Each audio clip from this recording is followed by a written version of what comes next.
بسم الله الرحمن الرحيم. اهلا بكم حبايبي. النهارده باذن الله هنعمل كشك المصري على طريقه مطبخ ماما بطه. طبعا الكشك ده نوعين، في الكشك الصعيدي وفي الكشك المصري.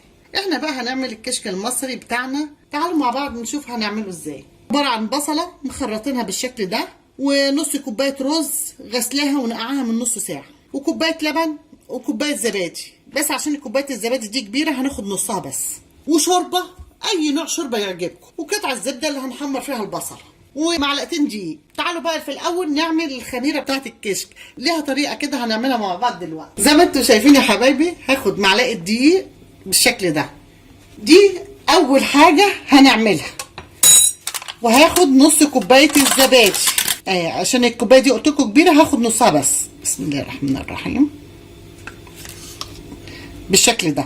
وهاخد عليها نص كوبايه لبن وهقلبها. بسم الله الرحمن الرحيم. طبعا هقلبها كويس لغايه ما الزبادي يفك والدقيق. اول ما نيجي نعمل الكشك لازم نعمل ده بالشكل اللي انتوا شايفينه ده حبايبي، واروح نحطها على جنب. نبدا بقى نعمل الكشك. هنجيب حله فيها قطعه زبده او معلقه سمنه اللي يريحكم، هنحطها على النار تسيح، ونحط البصله نحمرها، وهنشوف مع بعض واحنا بنحمر البصل. زي ما انتم شايفين يا حبايبي، بعد ما احط قطعه الزبده ساحت هحط البصله بالشكل ده كده لغايه ما لونها يصفر، يبقى اللون الذهبي كده حلو. واول ما تتحمر ونشوف هنعمل ايه. البصله اتحمرت اهي بالشكل ده كده، هروح واخداها ومفضياها في طبق. انتوا شايفين يا حبايبي فضيتها في الطبق. هاخد الحله مطرح البصله بالشكل كده، هصفي حبه الزبده اللي على البصله في الحله كده زي ما انتم شايفينها كده يا حبايبي. دي نص كوبايه الرز اللي انا نقعاها بقالي نص ساعه، صفيت الميه من عليها وهحطها في الحله مطرح تحمير البصل بالشكل اللي انتم شايفينه، وهشلوحها كده في قلب البصله. طيب هحط ايه كمان؟ هحط معلقتين دقيق عليهم برضو هشلوحهم معاها. ادي معلقه دقيق، ادي معلقه التانيه، واحطهم على النار لغايه ما يشلوحوا بالشكل اللي انتوا شايفينه ده. زي ما انتوا شايفين يا حبايبي، بعد ما شلوحت الرز مع معلقتين الدقيق هنزل عليهم بالشوربه. بسم الله الرحمن الرحيم.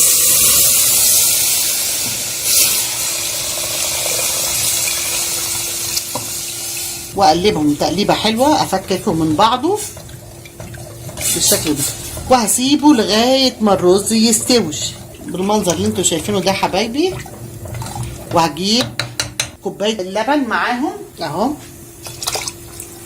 طبعا الشوربه بيبقى فيها ملح، بس عشان انا زودت كوبايه اللبن طبعا هضطر احط حبه ملح صغيرين او شويه ملح صغننين كده. مش هنحط اي توابل لان الشوربه بيبقى فيها الفلفل الاسود والحاجه بتاعه الشوربه. هنسيب بقى زي ما احنا كده اهو حطيناهم لغايه ما الرز يستوي، وهنشوف هنعمل ايه تاني. زي ما انتوا شايفين يا حبايبي، بعد ما الرز استوى بالشكل اللي انتوا شايفينه، طبعا انتوا مش شايفينها تقيله لان انا لسه هضيف لها حاجات. دلوقتي هعمل ايه؟ هحطها في شفشق الخلاط واديها لفه واحده. ليه؟ مش عايزه الرز يبان، مش عايزه واحنا بناكل كده نلاقي حب الرز. زي ما انتوا شايفين يا حبايبي، بعد ما ضربتها في الخلاط بالشكل ده اهو بالمنظر ده كده، بفضيها اهو. بتبقى جميله غير لما تلاقوا فيها حب الرز بالشكل ده.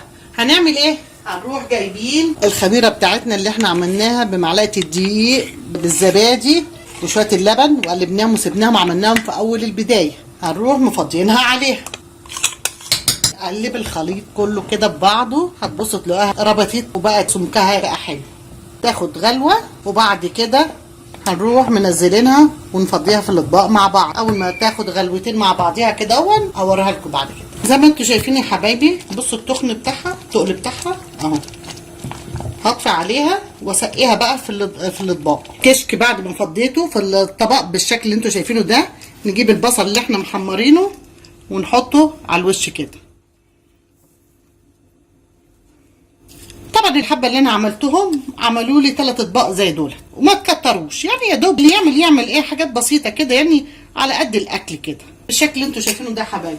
ولو حبيتوا ما تطحنوش الرز زي ما انا عملت براحتكم، لو انتوا بتحبوا الرز باين فيها اما انا بحب ايه اضربه في الخلاط، بديله لفتين كده في الخلاط، بيديني نعوميه كده وبيديني طعم احلى من الايه ما يبقى حب. ودي طريقه الكشك المصري على طريقه مطبخ ماما بطه. لو عجبكم الفيديو اشتركوا في مطبخ ماما بطه واعملوا لايك وشير، والسلام عليكم ورحمه الله وبركاته.